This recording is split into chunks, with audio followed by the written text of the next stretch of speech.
Michael ఓడ్వైర్ London లో శంకరన్ నాయర్ గారి మీద డిఫర్మేషన్ కేసు వేస్తారు.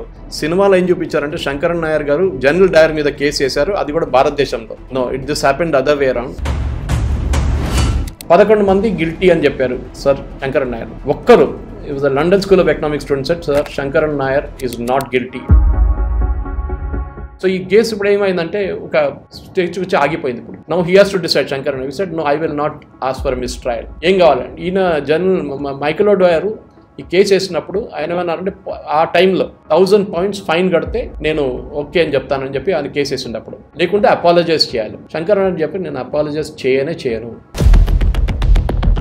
అందరి ముందు మొత్తం లోకముందా మొత్తం బ్రిటిష్ ఎంపైర్ని ఎక్స్పోజ్ చేశాను, నాకు ఇది చాలు, ఫైన్ కట్టేసి వెళ్ళిపోతా అని చెప్పి జడ్జి 500 pounds ఫైన్ వేసిండ్రు.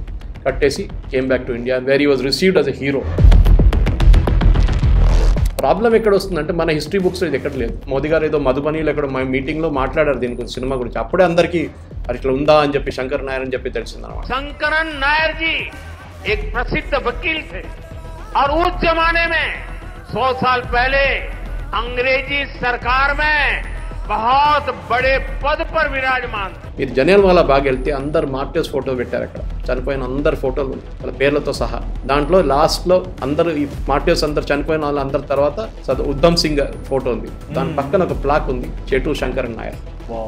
They wanted him.